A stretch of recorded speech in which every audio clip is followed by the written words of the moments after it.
and my parents died during the making of it. And so, oh my God, the closer I get to the end of this thing, I'm realizing like, oh my God, I think I'm trying to finish this off to honor my parents in some way. Meaning there's no flow. There's no like, oh yeah, like it's more like, oh, how do we make this as best as it can be with the parameters that we have?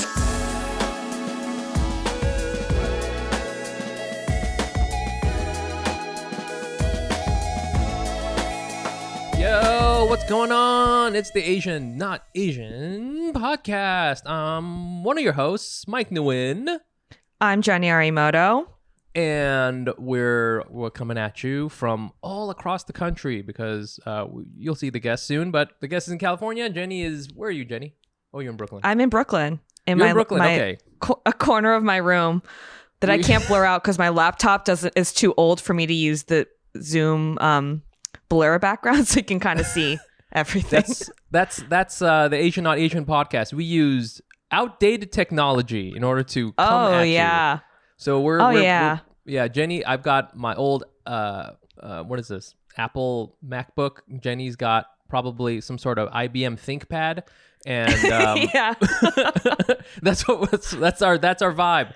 Very quickly, just some quick announcements. Hack City, the next Hack City is going to be April 14th. That's a Friday, 7:30 at Union Hall. You can always get tickets. Just Google Hack City Comedy, and it'll show up. And if you don't want to go to that one, it's every second Friday of every month. So it'll be a good time.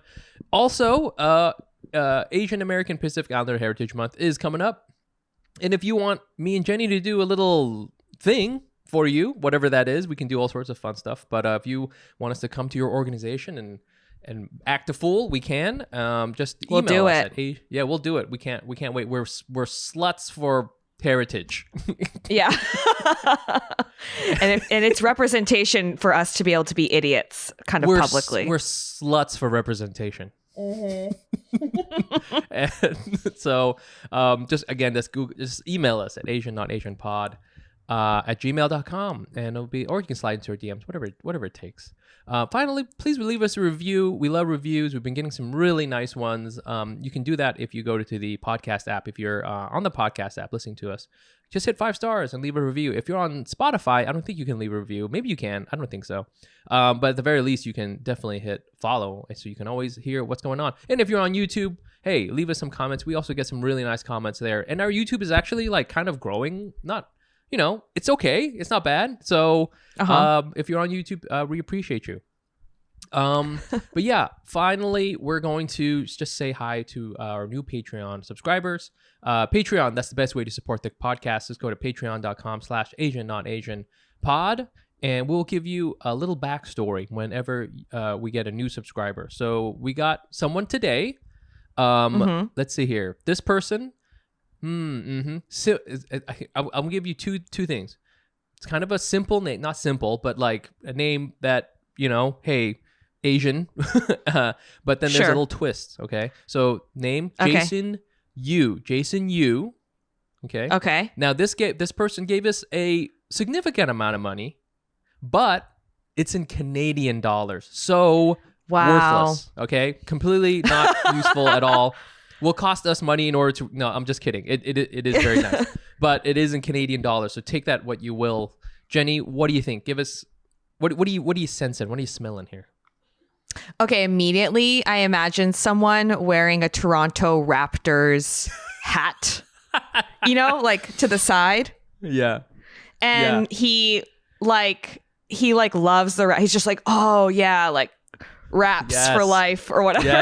Yes. And he's just like a bro on the outside. Like he's just always like loves to go to the rave and like take his shirt off or whatever. But in reality, he's like a Pisces at heart, really emotional water sign, just like really wants like that connection, So it's like, and it's that raps exterior, that Go Raps exterior is really something he's hiding behind, and he's finding that he's really enjoying me on the podcast and me absolutely just sobbing all the time because it's really playing to his heart.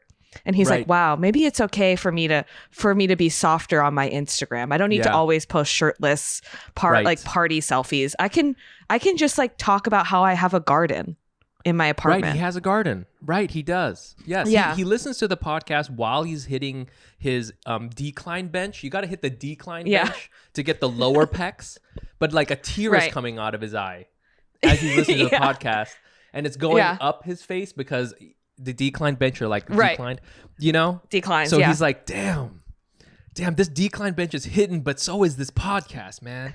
Podcast, Is this Simu exactly. Lu? Is this just Simu Lu? Did you just describe Simu Lu? Simu Liu. I did, kind of.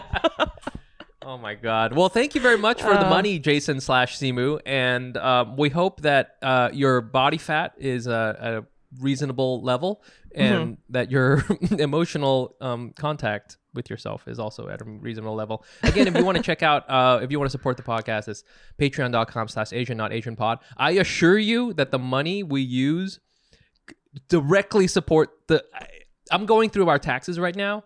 I don't know how we spend all of our money. There's all sorts of shit that comes up on there. Fumi used to manage all this, and I'm going through it, and I'm just like, we're subscribed to like random newspapers in Indiana where I'm just like cutting prices. I'm cutting things left and right. It's crazy. So we really appreciate the money, even if it's in Canadian dollars. Oh, Jenny, real quick before we bring on our guest, I want to talk to you about that thing I was telling you about, how I feel like ever since I have my son, I love my son. He's great. I'm just getting more dad brain. I don't know if you've heard of it. Like, I just don't feel as sharp sometimes. I just feel like sometimes I just want to like have a little bit more focus, and it's been tricky. So I've been trying some new stuff. I've done a couple things. I've been doing some like meditation and stuff like that. But one thing I've been trying is I've been taking Magic Mind. The little shot, it's like a little bottle, and you like shake it up. It's just like a couple sips. And I really like it. It's been really good. It tastes good. It's easy to carry around. Sometimes I just like throw it in my bag and I have it like at work, or like I take it when I'm working from home. And it's cool. And you've been trying it too, Jenny, right? I have. And I like it because it simply tastes like matcha. So I just like the flavors, and I like taking it while I take my coffee. There you go. It goes good with coffee, or it can replace coffee, I think. There's a lot of benefits that I've been finding from it. So like, for example, I don't have to drink as much coffee, so I'm not as jittery from the coffee. But I still get like a lot of pep, you know. I just get a lot more like mental focus. I feel like I'm like a little bit better in the zone when I have it. It's just like something to just kind of orient myself. Yeah, same with me. And I like that it doesn't impact my sleep because, you know, my sleep is very important. I like to get 9 to 10 hours a day if possible. You sleep like a little baby, you know, you're so just innocently for 10 hours. That's how I stay young. Okay, so if you want to give Magic Mind a shot, if you're a listener, you want to give it a shot and try it out, then go to magicmind.co/Asian and use promo code Asian. And you can use that discount code to get 40% off your first subscription or 20% off your first one-time purchase. Again, that's magicmind.co/Asian and use the code Asian. And you can use this, and this code is only good for like 10 days or something. So go on there, go check it out, and yeah, you can sleep like a baby, right, Jenny? Absolutely. Man, beautiful. Really excited to bring on our guest this week. Someone really special. This is someone I just met, like I think literally 1 month to this day. And I met him while I was doing SF Sketchfest, which was a lot of fun. And he was on the show too, and it was super cool. This cat, he's an animator, voice actor, director. He was the model. He's a model, okay, behind the character of Russell in Up. He's the director behind the upcoming Pixar animated feature Elemental. Give it up right now for Peter Sohn. Yo. I'm super excited here. I'm good. I feel like I'm just trying to get all my tech gear good here. Mike, Jenny, my recording just got all messed up here, and so I have to restart. It's okay. I hope that's all right with you. All right, start over as long as you're recording. Are you recording? Yeah, I just got back on. All right. Okay, great. Yeah, how's it going? Yeah, Yeah, good. I'm so excited to be here. Seriously, getting to talk to you guys. I know meeting you that time at Sketch SF. Like I'd never really been to anything like that before, and the Asian representation and nerdiness was on. And it was getting goosebumps of how cool it was. That's awesome. Did you go to Sketchfest just to be in that show that you were in with Mike, or were you there for a different reason? Yeah, Will Choi invited me to, I guess, get up there and get made fun of and just get shit on by a bunch of improv folks, and it was hilarious. That's awesome. I loved it. Yeah, so I used to do Asian AF in New York. I was part of the Asian AF New York crew, which Mike and I were talking about this before you hopped on, that you were did you have to do a monologue or did you get interviewed? I got interviewed. Okay. And they like took a word from the audience. Yeah. And then they like extrapolate from there. No, what was it? Because I remember at one point your interview, I think you were definitely like surprised about how it was going because you're like, I didn't know we were going to go and talk about this. I remember that listening to that backstage. Yeah, someone in the audience said the word spank. And then the host was like, have you ever been spanked? Have you been spanked? And I'm like, dude, are you kidding? Yeah, my Korean parents are of that generation where they've got many tools to their disposal, and we just started talking about stuff that I had no idea I was going to talk about in front of like 300 Asian people, But you know the game though, right, Jenny? That's what they do. They pull a word and then they just jack the shit out of the guest, right? That's what that was. Yeah, it's absolutely. And I feel like it's always in our heads in good fun. And then I realize I'm like, oftentimes the person getting interviewed is not a comedian. And they're like, didn't know we're going to have to just like bare our souls, weird parts of our soul up here and then get made fun of on an improv. Also to get made fun of in an improv set, I get it. Like, improv is already so stupid and I'm a hardcore improviser, but like it's so stupid. It was awesome. It's like next level. I was thoroughly impressed. Wasn't also the person interviewing you, was that Eugene Cordero? Was that Yes, him? yes, it was. He's the best. Yeah, so that added another layer of weirdness too, And you had never met him before that? No. But all of you are all friends, right? The whole comedian like world, you guys are all tight. You guys all like hang out at bars and shoot the shit, right? That's the thing. Is that what you think we do? We just hang out at bars and we're smoking in Brooklyn. Yeah, talking about cancer and finding ways to make fun of shit. Yeah, that's all I think about. I wish. That's us. Yeah, afterwards we were just high-fiving going, good job making fun of Peter. That guy sucks. So you don't have like because for some reason you just like, you seem like a fun guy. I've seen a lot of videos of you wearing a vest and a tie with no jacket, and I was like, this guy's got personality. So like, I always assumed that you had a comedy background too. You never done improv or anything? No. But I'm glad you're watching all those uncomfortable, awkward. No, they were so good.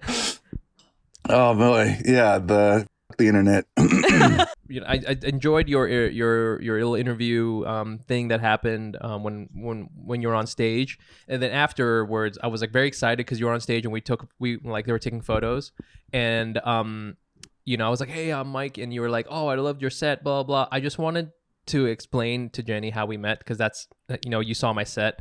And you were saying all these nice things, and I would just love for you to just shower me with a little bit more praise before we move on. Hell yeah. My sycophancy knows no bounds, dude. Look, when you were talking about your kid and raising a kid in front of everyone and how you broke down the Asianness of all that, I was I married like a white lady and I have mixed kids. And so the whole time I was just like in awe of your realness about all of that. And that like, yeah. And then like you had like a full on New York vibe coming out full on with it was almost like Spike Lee meets like a Vietnamese dude, I guess. It was like, but yeah, it was awesome. Like you rocked the shit out of it. And it seemed like that's all you do is walk around. And like I was literally sitting next to someone in the crowd like, oh, I'm here for Mike. Really? And I'm like, oh, really? And what's your name? And he's like, oh, it's Helen. Oh yeah, I love Mike. Oh, that's right. I'll follow him. And then I'm like, oh man, right on. So it was all hyped up. It was full on. Whoa, that's awesome. Well, I'm so glad you got to experience the Mike Nguyen experience. So that's amazing. It happens everywhere you go with him. It's really Everywhere just I exhausting. go, people are constantly throwing their panties at me. It's crazy. But no, we're really excited to have you on. We want to talk about the stuff you've got going on. But first, we want to go around and just talk about what kind of Asian we were this week. Jenny, do you want to go first? Do you want me to go first? Mike, why don't you go first, and then I can go ahead. after. Hit me. Mike, what kind of Asian were you this week? Yo, I was an strained meniscus Asian. Yeah, there you go. I got some sort of knee issue, and it was to the point where it was like I was training at the gym. I was doing my thing, and I don't recall any particular moment where like I was like, oh, I hurt my knee. It was just something that like happened. And I noticed that as I'm getting older, like you could just be sitting at the desk or just reaching for a cup of coffee, and that is the thing that's gonna fuck you up. You know what I'm saying? Right, it wasn't like the double leg takedowns. It wasn't the heel hooks. It wasn't anything like that. It wasn't like the chokes or the arm locks or the wrist locks. It was just me like, oh, I jogged for 10 feet, and that was the thing. And so I went to the doctor. It was like really bad. It was like enough where it would like wake me up at night because I couldn't like. Oh, dang. I couldn't like bend my leg all the way, or I couldn't straighten it all the way. Yeah. And Googling it was no good. I mean, you should never Google something like that because it was just like the Google will just return, oh, you're gonna die soon. I'm just like, okay. So what I did was I went to the doctor, and he, it was a very nice. All my doctors are younger than me now, so it was just some nice little boy helped me out. He was like, oh, do this, turn this way, or whatever, and he thinks it's like a messed up meniscus, and so now I got to go to PT, which I love. I love going to PT. Oh. It's like that's regular, like emotional therapy. I'm not. I haven't done that in a little while, but physical therapy, I'm all about it. So I got to do that. I got to go get an X-ray. I'm not exactly sure what's going on. But it's just like I'm getting used to the idea that every 6 months something should break down like on me. Yeah. I'm like an old Tercel, like a 96 Tercel where even with good maintenance, a check engine light is gonna come on and be like, hey man, you got to check this out, and I'm just like, what is it this time? So that was me. I don't know if that you're so still, basically you're saying. Basically, you're saying you're just an old Asian this week? That's what you're saying? That's me. That's me. Yeah. In scientific terms, using words like meniscus. Yeah. Meniscus. Is your doctor Asian, Mike? The doctor I happened to see was Filipino. And right on. It's funny because this doctor was I went to this doctor just because it was near my day job office, but it happens to be like in Times Square. So I didn't realize this until like later on that they specialize in Broadway performers. Like they actually, like it says on the outside, it says like performing arts. Oh my God. Specialty center or something like that. Yeah. So it's like, so the guy was asking me, are you a dancer? And I was like, how could you tell? But he was like, we like specialize in this sort of thing. I mean, he was nice and fine. But apparently that's what they specialize in. So I guess it was good for me to go there because it's like they see all sorts of, kind of, I guess like, oh no, I hurt myself being Alexander Hamilton. So it was nice to go there. But yeah, I'm an old Asian, and my knees are the check engine light. So that was me.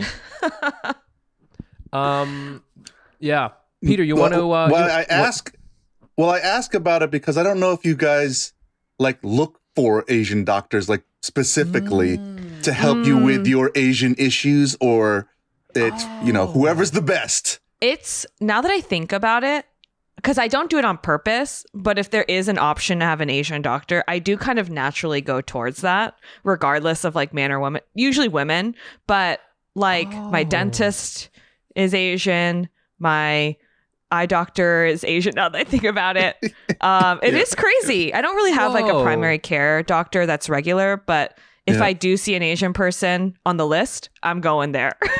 I do the same thing. That's why I'm asking. I do the same thing, and I'm realizing like, wait, what is that? Is it just as the lizard brain of like, oh, they're like me, they will understand my problems? Yeah. Whoa. I think it's that. Oh yeah, I went to the dermatologist this week and she's also Asian. Yes, it's true, yeah. My doctor is my dermatologist is Asian. That's the one Asian doctor I have, I guess, now with my knee guy. But I'm trying to. I think normally I wouldn't pick one because I'm afraid that maybe I would be like, man, I could have been this guy. I think that's why I don't do it. I'm just like, just give me somebody else. I don't want it to be like, oh no, it's my cousin. Oh no, or something like that. So that's interesting. Do you find though that like with the Asian doctors that there is like it's easier to talk to them? I guess so. I guess it's just like when it comes to diet, it's just like, I've had a stomach thing, but like I ate a lot of spicy food, doctor. Is that something, versus a doctor that's like, oh, I can't eat spicy food. There's been those once in a while conversations. I don't know if there's anything else that really tapped into, like, they'll know like, on average, Asian Americans will have a high sodium diet or whatever. They'll have some little knowledge on something that, but I don't know. Yeah, I don't know if it's, covering it all. Damn. Yeah. I feel like it's not even conscious. It's a subconscious decision. Because I just lined them all up in my head and they're all Asian. Whoa. That's crazy. Well, I mean, given like, I guess how many Asians there are, it's just like, maybe it's harder to find a not Asian doctor if you think about it. It's like, many. Yeah, thinking about it now, it feels like, I think it was phrased to me when I was looking for a doctor.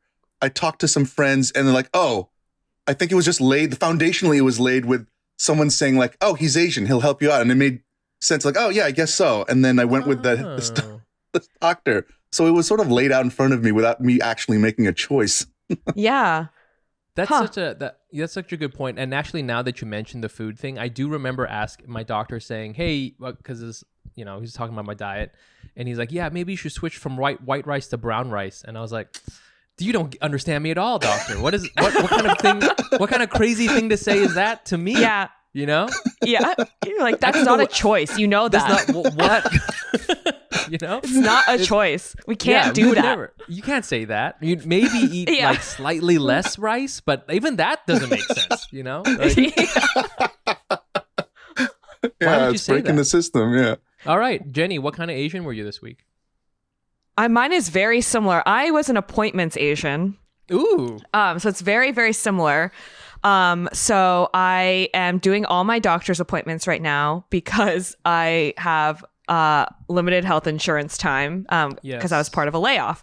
And so I am now doing all my checkups. And especially after my dad's stuff, I was like, I'm going to take care of this body as well as I can. Yep. So I have been going around on my appointments, and I want to specifically talk about my dentist. So in San Francisco, I had a dentist, this old white guy, and he was so complimentary to me. Like, he'd always be like, oh, your smile is beautiful and your teeth are gorgeous. You should be a teeth model. Like, it was just like compliment after compliment. And I was like, oh my God, like, yeah, stop, like, this is so embarrassing, but I would love it. And then I moved to New York and I started going to a dentist that was recommended to me near my work. And the first time I saw her, I was ready to get showered with compliments because I just was used to that. And she was kind of like, your teeth are yellow and your gums are receding and you do grind your teeth at night and we're going to have to give you a mouth guard or else your teeth will be like messed up. And I was like, oh no, this is not what my old dentist said to me at all. Like, what? I was like, is this what New York is? Like, they just say it to your face like this? Like, it was just so like intense. Since then I've had a mouth guard, and she's an Asian woman, so I went from like an old white guy to an Asian woman. So I was like, maybe it's just also she's like an Asian woman, so she's just like, it ain't that good, That's what I'm saying. And so okay, it was very like that vibe, right? Up until, so this has started in 2018. Earlier this year, I'm going to assume drama in my dentist's office because my dentist broke off from the dentist practice, so it's like split. Earlier this year. And I was not kind of tracking that drama. I got some emails, but I was like, I'm just going to stick with the person I was with. And so I went in this week and all of a sudden, not that she wasn't nice before, but the charm was like turned on next level. And she was just like, thank you so much for sticking with me. And then as she's checking my teeth, she's like, God, your teeth are so beautiful. Like they're so teeth model. Yeah, she was like, you have it all or something. She was looking at my like x-ray. She's like, you have it all. Like it was just so like complimentary. Like she was like, oh wow. Like, and they're pretty white too. Like she was just like adding compliment after compliment. And I was like, she needs my business. I literally was like, she needs me to stay here. Where was this attitude when I came here like 4 years ago? Wow. Wait, are you saying it's a ploy to keep you there? Is that what you're saying? Is it their racket? I think so. Like, I think she was just like, thank you so much for sticking with me. And then the compliments started flowing. And she kept being like, how are you? How's everything? Wow. We love you here. And I was like, I don't think you know my name. Like, I don't know. It was just like very over the top. Kind of the treatment I got in San Francisco. I got the San Francisco treatment with my dentist moving forward. So I was like, this is an interesting change in attitude. All of a sudden, my teeth are perfect. Right. Yeah, I loved it's it a ploy. though. It's a ploy. You've gone back like 8 times though, right? You've gone back because you love it. You just keep going back for that love. Exactly. But it works because I'm a sucker for being any compliments. What does that mean? You have it all, I don't know. Like I all can see teeth? where if you're right, you have all your teeth. You're not missing any. Yeah, Good for you. You have them all. I counted. Nice You got job. molars and you got incisors. That's crazy, bro. It was just so funny to watch those wisdom her. teeth there. Yeah. Yo, keep those wisdom teeth. Yeah. You got to keep them all. They're like Pokemon. Like she literally was staring at him just like, wow, you have it all. I was like, I really don't. I don't know what that means, but thank you. She like calls in other dentists. Like, check this out. This lady's here. Out. She's got them all. You see her mandibles, dude, are crazy. Right. There's like a group of interns that she's bringing in. Oh, this is a perfect case study of someone who has it all. Right. And I'm just sitting on the dentist chair like, can I go? Like, yeah. One of them starts crying. Yeah. Yeah, and then there's an Indian lady on the side like taking notes like, ooh. Yeah. What is this like? So that was my week. Okay. So I have it all. My teeth are really good. And are you going to stick with this dentist? Yeah. Boom. Oh, right yeah. It works. The external validation works, folks. We know that about me. It's the racket. Yeah. Yeah. I wish that my doctor was like, your meniscus is tight as hell, dude. Yeah. It looks so good. It's so spongy. Yeah. You could gain some weight, Pete. You really could use some more weight on there. You know what? Are you eating got it all. enough white rice? That's the question. I don't think you should. I want you to rice. never touch brown rice ever again. You need more white rice. Yeah. Just a little bit of, you know what? Cocaine is okay for you. Yeah. Once in a while. Okay. Well, we'll be keeping track of our health issues. Yes. And then how about Peter? What kind of Asian were you this week? I know. I'm trying to figure it out. And I feel like I was a Netflix Asian. I feel like I was. I don't know if you guys use the profiles on Netflix, but like, I gave my Netflix profile to like my family, my mom and dad. So my mom and dad had a profile there, and then my wife has a profile, and then my kids have a profile, and I have a profile. And recently, I went to my wife's profile, and all her shows were like white shows, like Gilmore Girls and all this stuff. And I clicked on mine. It was all like K-drama, and like we've been watching like this like Physical 100 show on Netflix. Yeah, where they Physical 100. really, Let's talk about Physical 100. Yeah, and so I couldn't stop. But then I was realizing, like, holy cow, the algorithm has really maximized the Asianness of my profile versus like my wife's profile was straight up no K-drama, no Asian anything on there. Whoa. And I was like, oh my God, oh yeah, I did go through that whole soap opera series over there. And it's just filling everything else out with it. And so like, yeah, I've been Physical 100ing it like most of the week for sure. Can you give me an overview? I know the name, but what exactly is the show? A Physical 100? Yeah. They take 100, different, bodybuilders or athletes and different body types to essentially whittle them down to the most perfect, body and all that implies in terms of like agility, strength and stamina. And so they're just boiling it down through these crazy intense reality show style, gaming. Oh, interesting. Yeah. But, it's really interesting to see the profiles of different Koreans, you're like, whoa, right. you never really see, it's usually the K-drama style, like boy, girl, beauty that there is. And then what I love about this is that it's just like, oh my goodness, yeah, right. That is a Korean woman, a female a wrestler.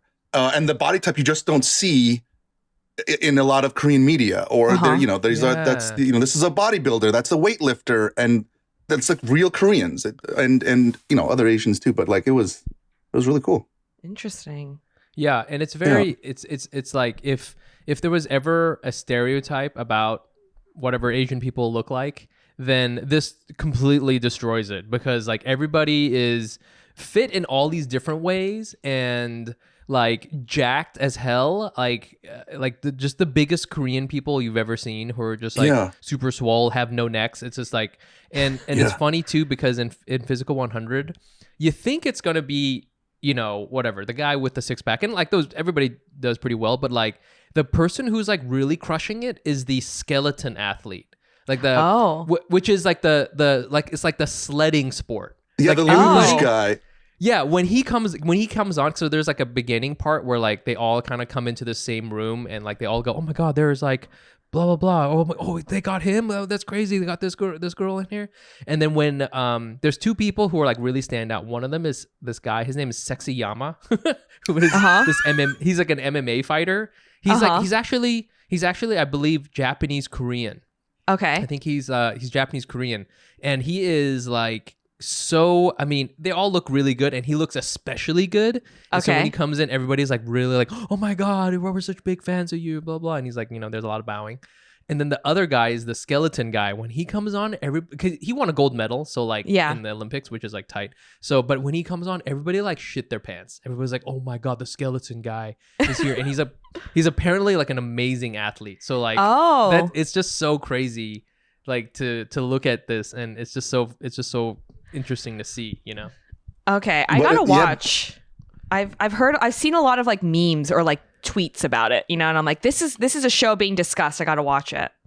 Well, I felt like it tested my Korean sort of like upbringing of like what beauty was. Like when I first saw the first couple episodes, I'm like, oh yeah, the hot swole guy is gonna take it all the way. Yeah. But it wasn't. It wasn't that. It was like, slightly meaty, slightly average, but like a little tall. That sort of like that luge body that you're talking about that you would never have, I judged it all incorrectly.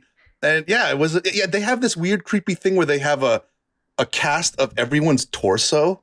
Yeah. And so there's like this plaster cast of them. And when you like, get, voted out or you lose out, you have to like take a hammer and smash your own like visage. And it's like emotional for some of these folks because they've like worked so hard on their bodies and to destroy it. It's wild. It's so wild. That is really fun. It sounds like something from 30 Rock, but I'm sure when you're watching it, it's like, okay, yeah. But like just hearing it factually that you have to just look at a cast of your torso or whatever is very interesting. It's really, it's super reality style. But like, I didn't realize how much K-drama I have been into. You know what it is? I was talking to my brother about this. Jenny, after, listening to the last podcast about you losing your father, my brother and I talk about losing our parents all the time. And there's this book called, Crying in H Mart.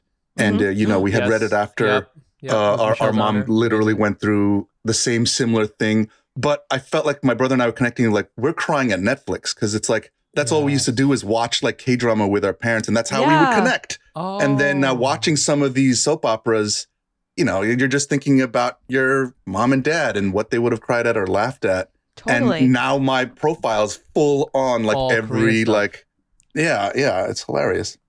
Yo, that makes a lot of sense. I mean, like the Physical 100, that's like kimchi for your eyeballs. It's like super Korean. Yeah, exactly. I also wish there was kimchi kind for your of eyeballs. I wish there was one Korean ajumma who was like on Physical 100 because like they got mad open hips, man. They're just like they're holding the squat for like 3 hours. They're have you been to Korea, Peter? Lifting giant like Korean stone pots full of kimchi, like hugging it through the sand. Yeah, exactly. but they're not team players whatsoever. They're just telling everyone what to do. They're just not really helping out. Yo, I love it, man. I mean, did you find yourself going like, man, I wonder how I would do on that, you know? Because I will say, Peter, you know, you look like you look like an absolute unit. I'm gonna, you know, I think you got. Oh, right on. You know, far from the truth. I am, you know, like I grew up in a grocery store, so most of this is highly processed food from the 80s. You know, that's just all sitting around filling me out here. You know, and but yeah, no, when I'm watching it, you know, my kids are just like, I'll go, oh, this guy's slowing it down, and my kids are like, Dad, there's no way that you would even be able to pick up that sand. I'm like, all right, you're right. Okay. You know, but like, Damn. yeah, there's no, I keep it. It's, I think that's the fantasy of that show. It's just like, oh man, what would it be like to work every day, work out for every day of your life and then lose on a show like that, you know? Yeah. I couldn't relate to anything less. Well, Peter, we're so glad you're on here. You know, you're like, I mean, you're the man. You know, you've done all this awesome stuff. You know, for our fans here's the thing. It's like there's all these people who are in whatever Hollywood or entertainment where there's like the people who are I would say like the face people who you see them all the time. There's like the famous recognizable types. But, you know, there's also tons of people who are working and who have tons of credits and who really make entertainment what it is. And you're like one of those dudes. You're like, you've been in tons of things. You're a voice actor in a lot of different things. You're a director. I mean, you know, like, I don't know if you could quickly just kind of say how you got started in this business. Like, you know, how did you get to where you are? Mm-hmm. Because you've been at Pixar for a minute. Yeah. Thanks, Mike. I don't know about all that. Look, I mean, like I started in a very, you know, I remember hearing a podcast you guys were doing, but like that sort of 90s era style of like Asian parents and how you were going to be a doctor, you were going to be this. And I did not fit that mold whatsoever. And the church that I went to, you know, I'm not religious anymore in that way, but like, it was all like that whole church was like, get your kids to the Ivy League. That's all it was. And so it was a weird like fit that I just didn't understand. And I just fell in love with, you know, drawing cartoons, and every door in, you know, growing up was sort of like, no, you're going to take over your dad's shop or you better get into an Ivy League. And that sort of classic 90s style, you know, thing. And it was just basically fighting my way to just love this nerdy stuff until I could meet other people of the like mind. And then once I got hooked into the tribe at art school in California, you know, I just felt very lucky with the opportunities I've had since then, you know, just fueled by that sort of weird love for animation that, you know, not a lot of people love watching paint dry, but my God, I love it. Is that what you want? Is that what you went to school for? Did you went in there like thinking I want to do animation? Oh, wow. Yeah, full on. And so, you know, I grew up in New York, and in high school. Oh, yeah, you're from the Bronx. Well, I was born there, and my dad had a store there till I was 10, and then we moved up to Westchester and Yonkers. And so I can't say I'm from the Bronx, but I've recently, or like not recently, a couple years ago, the Bronx contacted me after making a movie, and they were like, "Oh, we're so proud of you. Can we, you know, give you some love?" And I'm like, I can't. I was only there till I was 8 or 9, and I can't really say that I'm Bronxian at all. And she was just like, "You were born here. You're a son of the Bronx." And I'm like, Do you have any Timberlands? If you have Timberlands, you're from the Bronx. No, see, exactly. I don't. And so they cast me out. But yeah, and so it was really just I went to SVA in high school for a summer program, School of Visual Arts, to study animation, like hand-drawn stuff. And then from there made a little short film that got me into another art school in California. And it's just been, that was the dream, was just to draw till I die, you know? Yeah. Draw till I die. That's such a tight tattoo that you should get from the Bronx. That's awesome. Yeah.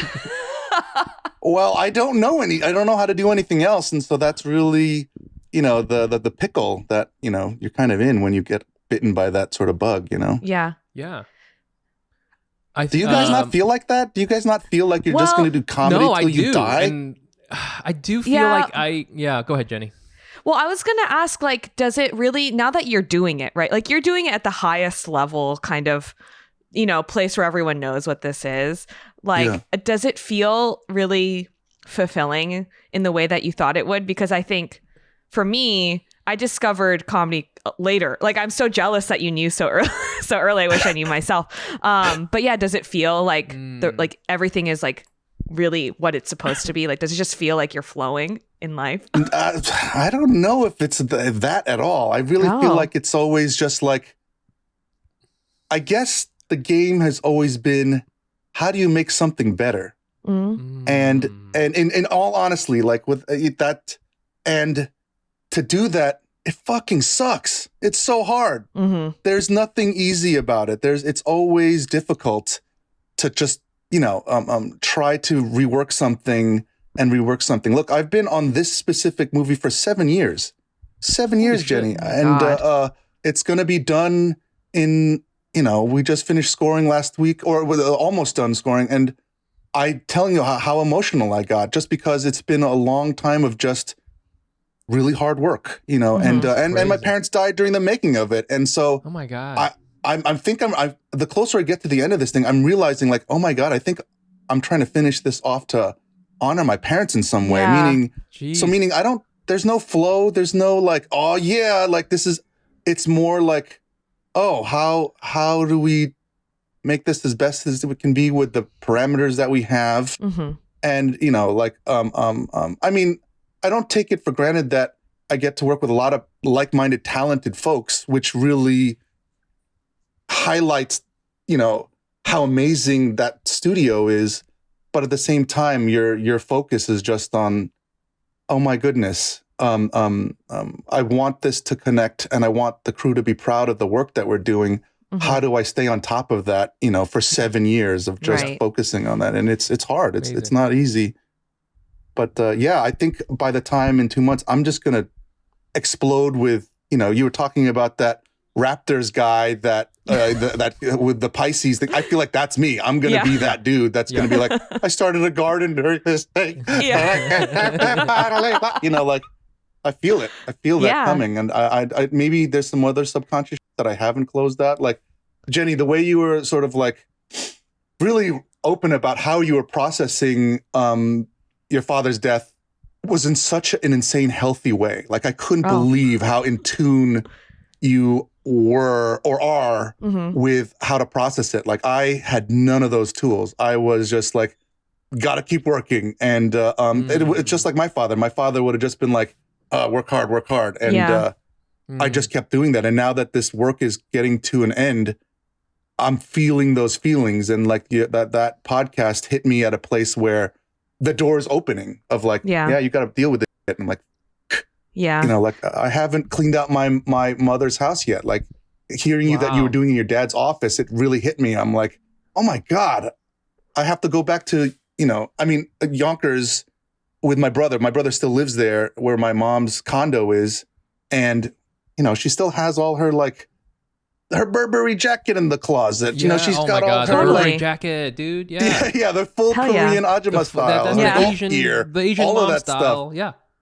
Yeah, and we gotta do something about it. And I'm not ready, Jenny. I'm serious. Like, you hit me so hard with that. Oh, well, yeah. I think I said on I haven't listened to it back because I was like, I don't think I can handle listening to myself talk right now. But I think I said if this can help people also process their grief, then that's the least that that's like the silver lining of this is my dad died and is able to impact other people who never actually knew him directly. But it is one of those things that's like very easy to get wrapped up in work and just move forward because you're like, I have to.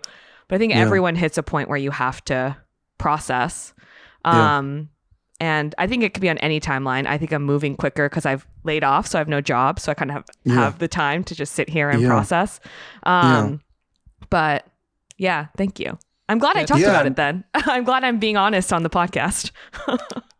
Well, I don't know how much to throw at it because it was such a vulnerable thing, but it's sort of it is a minefield because like when you do that, when you make that choice of I'm just gonna keep working, then all of a sudden you've just laid out like, oh, then the emotions will be a minefield for the next couple months because you're not processing it, and then out of nowhere you're gonna step on something and it's just gonna blow up and hit you emotionally in a way where you're like, it'll just reduce you to tears watching Physical 100 going like, that dude looks like my dad. Oh my God. Yeah, you know what I'm saying?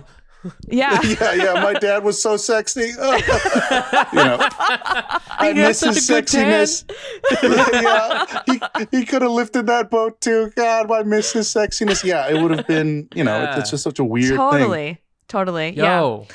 I mean, the fact that you're talking about how you've been working on this project for 7 years. It sounds like you're maybe you're not the physical 100, you're like the mental 100, man. To keep pushing on one thing. Totally. I mean, that's almost like as long as I've been doing comedy, the entire, that's like as long as my entire career. You've been doing one thing, and it's like I can't believe it. That's what I'm saying. Like animation, it takes a long time, you guys. It's not like that's crazy. There is no like flow of like slam dunk. Like I just hit that one game. It's like. It's a marathon because you have to build everything from scratch. There's nothing for free. It looks like you just press a button and it all comes out, but there's so many amazing artists that bring their heart into the work, and you just kind of have to, put all that together in a way that keeps you, moving forward. It's long, you guys. Mike. Jenny, if you're ever in San Francisco again, come to the studio. I will show you everything. Seriously, just please come over. I'm in San Francisco all the time. Yeah, Jenny, I'm there. I'm telling you, like, it's just a great place of an amazing artist, and like you're saying, yeah, there is. I don't know if it's stamina in that way because it's a 9 to 6 usually the job. Yeah, you're not crunching like on a live action thing or I see. Like when you guys are on the road, like Mike, like you, like I don't know how often you do your, like you flew from New York, you left your kid, left family to do, and came to San Francisco, and I assume you do other stops like LA and things like that. That takes its toll, I assume, more than a 9 to 5 job. I mean, it is interesting because that was. I don't go on the road very much, but I wanted to do this the festival, and I could see where one day I'll be at the point where I'm like, boy, I really need a break from my family. But this was not that time. I was very much like, I was like, what are they doing? I can't believe I'm here. I'm such a bad father right now. And it was fun to see everybody, and it was great to meet people like you. But it was definitely just like, I was just like on FaceTime the whole time. I was like, what is he up to now? Oh my God, I missed that. It was tricky. It does sound like too, if next time I'm in San Francisco, I would love to hang out and get coffee and see where you work. But it sounds like you would take us on this tour and be like, over here, this is where I cried, and over on this couch, this is where I had a mental breakdown over here. And this is where we do voice recordings, and then over here, like. It is a part of the Nickel tour for sure. The crying room. And sort of the therapist lined up along the hallway. Yeah, for sure. Can I ask a question though? This is such a stupid question, but I think it's interesting. So I'm wondering, how would you describe the vibe of people that you work with at Pixar? So that's such a general question, but having worked in tech, I know what a typical Googler is like, and then having worked with comedians, I know what a typical comedian's vibe is like. So what is like a typical like animation vibe? There is sort of so there's a generational vibe for sure. I don't know how like in the tech world, the idea of like the older tech folks versus the younger tech folks, and that's very alive at Pixar, where there's an old school tech folk that are more of like the plaid shirt wearing, sort of, old school coders, right? And then there's the youthful, like thin, $100 hoodie, style, tech vibe. But that's only like maybe a percentage of that because it's all mixed with filmmaking and animation. And there's an animator vibe that's more, what would be the word? It's like, it's definitely nerdier. There's like, you know, there's like film nerd gear. Yeah. You know, so instead of the $100 hoodie, maybe what's under there is like, you know, a Nope shirt, you know, or you know, some movie paraphernalia that might be under there, or you know, some awesome Canadian Herschel gear. You know what I mean? Yeah. That like is like I'm outdoorsy too, so I think there's a little mix of the nerd tech outdoorsy thing going on. Interesting. Is everyone just like talking about film? That's such a dumb question. Yeah, you guys smoking cigarettes? Like, is it like French, but like with anime? Like... yeah. Big cigars. Like the elephant should be flying. Those ears are humongous. No, it's more like, you know, it's they're talking about the movies and you know the water, you know, sort of. You know, the talking of the water cooler kind of conversations about like, oh, did you see The Last of Us? You know, and how they did that thing or whatever. And so it's usually sort of that, you know, movie / pop culture, you know, vibe. I don't know if that's painting the best picture, but yeah, it's super, you know, varied for sure. Yeah. Definitely sounds like, you know, people who are passionate, which I think is cool, and it's always good to see that. Like, I want to hear about the project. I know, you know, whatever you can tell us, you know, you're still working on it, but like, you know, hit us a little bit about what Elemental is about, and I mean, you're the director for this, so like, you know, whatever you want to say. Yeah, I mean, thanks, Micah. Yeah, it started out as a project. I was trying to find this weird metaphor of marrying someone that wasn't Korean. Like my grandmother's dying words were literally, you know, like 한국 여자하고 결혼해, and then like she passed away, which is, you know, marry a Korean woman, and then like she died in front of all, you know, all of our and that pressure was for real. Oh my god. And I found someone who wasn't, and the guilt from that, you know, it was a bit to do, and so. I found this. I did this drawing of like a little fire character and a water character, and that sort of triggered this whole concept of like, oh, what if fire fell in love with water? And that question sort of grew into what this project was. And wait, hold on. This came straight out of like that thing that like you had this thing and then you wrote it down on a piece of paper and it became this thing. Yeah. It wasn't writing. It was literally just drawing. Different things. And crazy. That came out of it. And then from there, I was doing press for the last movie. And I did an interview on Fresh Air. And Terry Gross asked like where I was from. And I said, oh, I was born in the Bronx, but blah, blah, blah. And that's why the Bronx called. And they had heard that show. And they asked, like, we wanted to throw a party for you and a couple other guests to just say, hey, have pride in the Bronx. And I was like, I'm not sure I should do this thing because I'm not that Bronxian.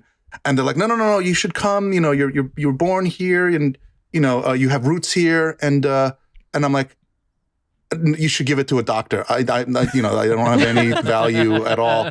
And my brother was like, oh, you got to do it for mom and dad. And so I was like, yeah, you're right, Bill. Let's do it for mom and dad. And so. We went to, you know, it was like some, you know, like building off of the Grand Concourse. And I asked my mom and dad to come, and, you know, they were all dressed up, and I had never seen them dressed up other than like going to weddings. And so they were there to celebrate a bunch of Bronx people, including their son. And so I was like, I had this script that I was going to read, or this set of cards about making fun of Pixar and how that is so connected to the Bronx, because it's not. And when I went up on stage and I turned around up there to see everyone, it was like, you know, it was like West Indians, Cubans, Puerto Ricans, you know, everywhere. And then these 4 yellow faces in front: my mom, my dad, my brother and his wife. And my mom had like her mascara was all over the place from emotion, and I was surprised by it. And my dad was very stoic doing the I'm not going to be emotional face. And that me up. I was just like, whoa, why are they so emotional? And I got emotional up there where I couldn't read these stupid cards. And I don't remember everything I said, to be honest. I just remember being like, I have to thank my mom and dad. My brother and I would not be here if it wasn't for the sacrifices they had made. And then there was a woman in the background going like, you better thank your parents. And I was just like, yeah, hell yeah. And I mean, it was so Bronxian. It really was. But I after that, you know, like I was watching, you know, like I was just so grateful for them.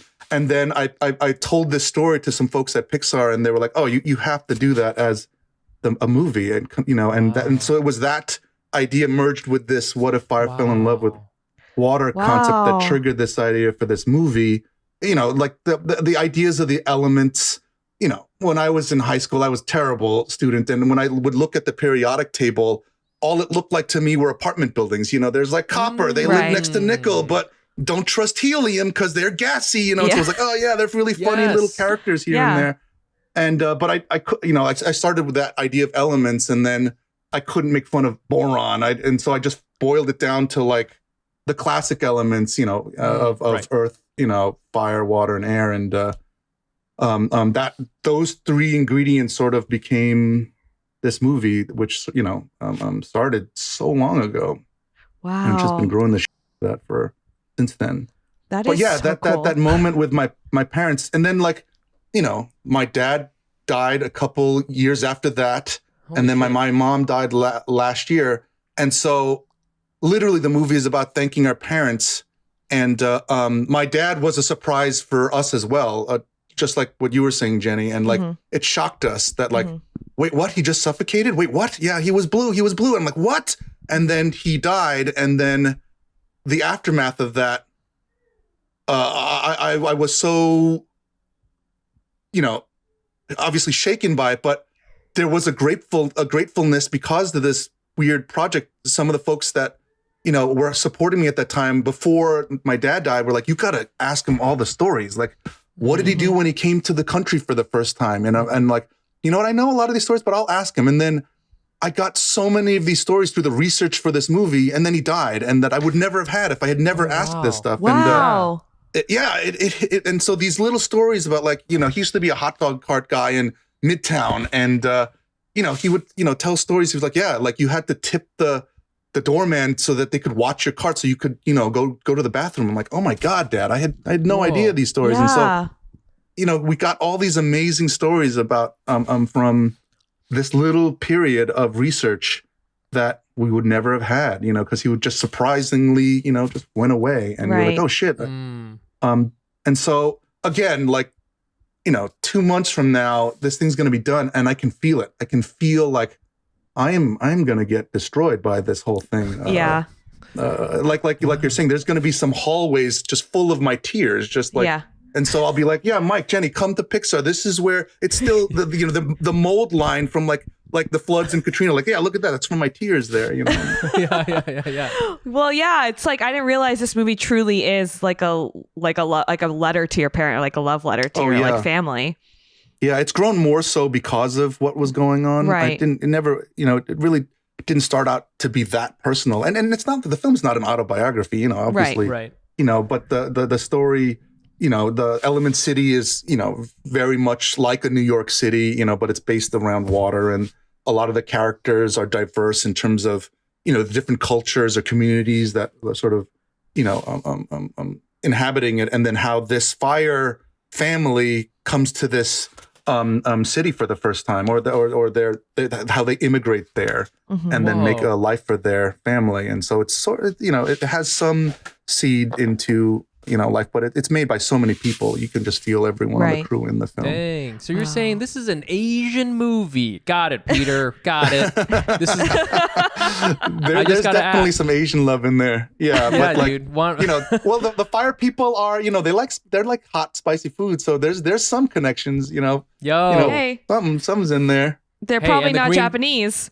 Yeah, there's a lot of Japanese. There's a lot of different. You know, there's so many different Asians at Pixar, you know, and they all put themselves in the film, and that's what I love about it. You know, that everyone, when you see these films, all you see are just the crew people, that all the talented artists cool. and the stuff that they do per shot, you know? Yeah. But I feel bad that I'm talking about the death, y'all. I feel no. This is this is what it's about, baby. Yeah. Yeah. This is very on brand for me. So I don't mind it at all. And I am stoked to see the movie. That sounds awesome. Yeah. Right on. I just think it's so interesting to me that, you know, this project that's been going on for years and takes tons of different people, and it kind of, I understand that, this is a huge effort it's very collaborative with like lots of folks involved, but a lot of it started with just you kind of going back to your original art form of just like, I'm going to go and I'm going to doodle a little bit, and that's going to help me process through this little thing. I mean, it's just like when Jenny and I, every comedian, we have every great bit starts with just like that little, there was something that was bothering me, I'm just going to write it down on a notepad, or like I'm going to text it to myself. And that's the start, you know what I'm saying? It's like, and then maybe years later it'll become something, or maybe it doesn't become something, but like it all has to start from that one little thing, you know? Yeah, totally. Yeah, and it's scary to talk about this sort of stuff out in the world. I mean, like Jenny, like your self-consciousness of like, boy, should I be talking about it? And I feel like I'm still trying to figure that out. Like, is it appropriate to bring that personal connection to all of this? Like, I mean, it's a project through a big company. You know what I mean? Yeah. And it's Disney, and that.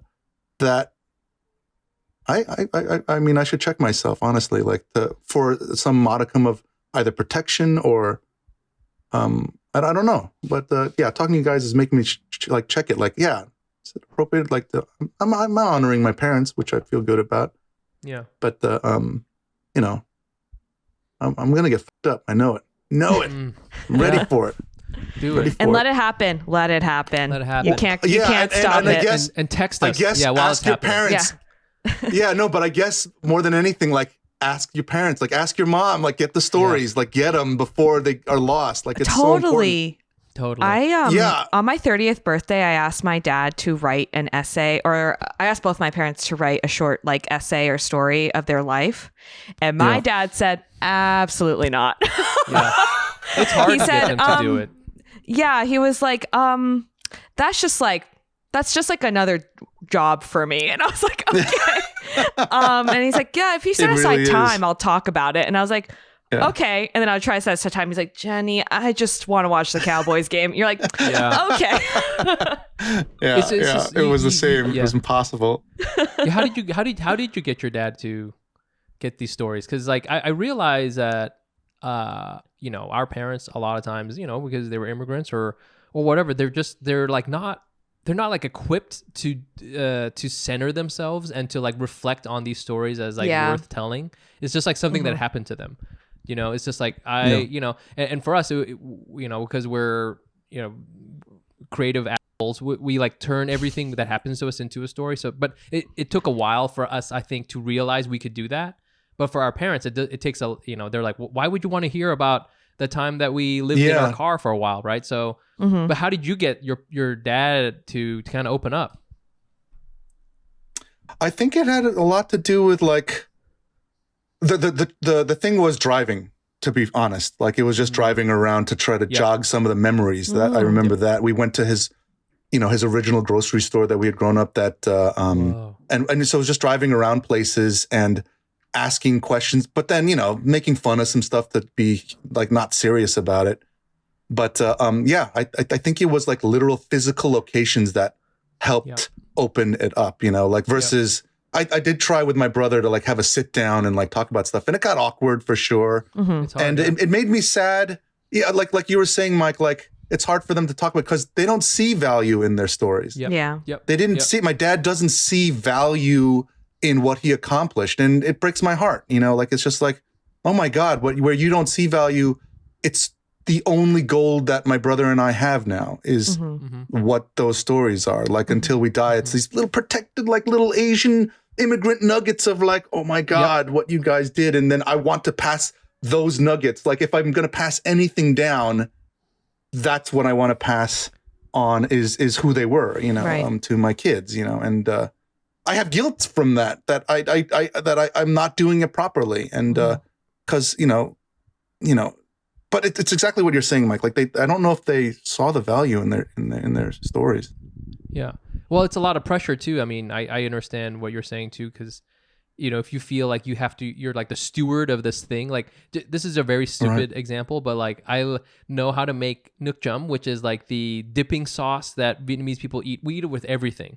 And I remember when I first learned how to make it, I was like, okay, the future is secure. Like I was like, this is the thing I'm going to carry. Like it got passed down through the Vietnamese dynasties and it got through to me. And I'm like, if I can get this to the next generation, I did the thing, like forget my DNA, whatever. That's not that important. But like this recipe, I have to get. But it's like a lot of pressure because you're like, now I have a son, and I'm like, how am I gonna? I don't speak Vietnamese. I don't know how he's gonna speak Vietnamese, but maybe he can learn a little bit. This is like that one little thing I can show him, and that's Vietnamese as fuck, So if he can get that, maybe that's gonna be okay, Yeah. Yeah, totally. That there is such these milestones as your son gets older when there's a connection to it too, because they're half Korean. My kids are half Korean. And when they're like, like, let's get some pizza. And I'm like, what about some japchae? What do you want to get some black bean noodles or something? Yeah. And they're like, oh, that's terrible. And then there's an age when all of a sudden it's like, Dad, like, let's go to that place. And like, wait, what are you talking about? Are you kidding? And then you're like, Kaloo-Kalay, like joy, like you're running out in the streets with such a, like some sort of cultural, explosion of joy, and why do I feel that? I don't know where that's coming from. Is it just that like, now that my parents are gone, it's like, oh, like you're saying, like that shit is Korean as fuck and they're connecting to it. And it's moving forward somehow. Amazing. Yeah. And then one day when they're Korean enough, they can be on Physical 100. Okay, that's the goal. Remember, that's the focus. That is the goal. To get our children onto Physical 100. Yes, exactly. I'm so glad we got to meet at that show where we made fun of you. So it was. Yeah, me too. No, I don't have any other questions specifically, but I do want to let you know that I am back and forth to San Francisco all the time. Yeah, I'm literally giving you the address. Yeah. And then email like whenever, Jenny, please. So I will be visiting. Well, Peter, thank you again. That movie coming out is Elemental. It sounds like it's going to be incredible. I mean, just from what you're putting into it. It's going to be, it sounds like already that it's coming from an incredible place. So, Peter, where can our fans find you and your work? I am on Instagram, Pete Sohn, PETSOWN. Oh no, that's my Twitter. And then I think it's Pete Sohn 18 on Instagram. But I don't know if that's my work. I just take photos of bullshit on there, and so there's no. I feel like again like that Pisces like flower, flower. I'm just taking photos of flowers. But the movie's coming out June 16th. Hope you all check it out. Thanks for having me on the show, you guys. You guys are so awesome. I just feel super honored to fucking joke around with you guys, and thanks for having me. I didn't know what this was going to be like outside of hearing you guys talk to comedians and shoot the shit. And I'm like, I'm an animation nerd. What are we going to talk about? And, thank you for being honest and vulnerable, and also you're so funny. You should do comedy, Peter. Yeah. You should. Hell no, you guys are crazy. Don't do comedy. No, that's a huge step back for you. Don't do that. Don't do it. It's a huge step back. You guys. Yeah, you're already doing it. Don't do anything. Don't do this. But you like, okay, so legit, like you're talking about the vibe, like you can smell the vibe in other comedians. Like when you're in a town, you go, oh, that dude's a comedian. Yeah. Oh, that lady's a comedian for sure. Yeah, there's You just can. a vibe. It's Oh like, yeah, I can sometimes tell from across the room if somebody's a comedian. I can just be like, those jeans look like they're from college. So that dude's a comedian. yeah, That guy has negative $75 in his bank account. Yeah. yeah, or like that person they're talking to is exhausted. They're a comedian. That's exactly. Look at their partner who is supporting their life entirely. Yeah, They look tired. yeah, they look so tired that they're a yes. comedian. Yeah. Well, All right, thank you you guys again. have that skill. If you Yes. ever have a hilarious bit part where you need two comedians who Hell are yeah. also boron elements, that's us. We can do that. Hell yeah. We love talking to microphones. yeah. And you can always find Hell yes. us on Instagram at Asian Not Asian Pod, and you can find me on there at Nice Pants Bro. And I'm at Jenny Arimoto. Again, check out our stand-up show. That's going to be, I believe, April 14th. And, in the meantime, sit down, try to get those stories. It's important. It's what we're carrying. Once again, Peter, thank you so much. Yeah, thank you guys. Thank you. All right. And this was in awesome. the meantime, Thank you very everybody be safe, be good. All right. We'll see you later. Bye. Bye.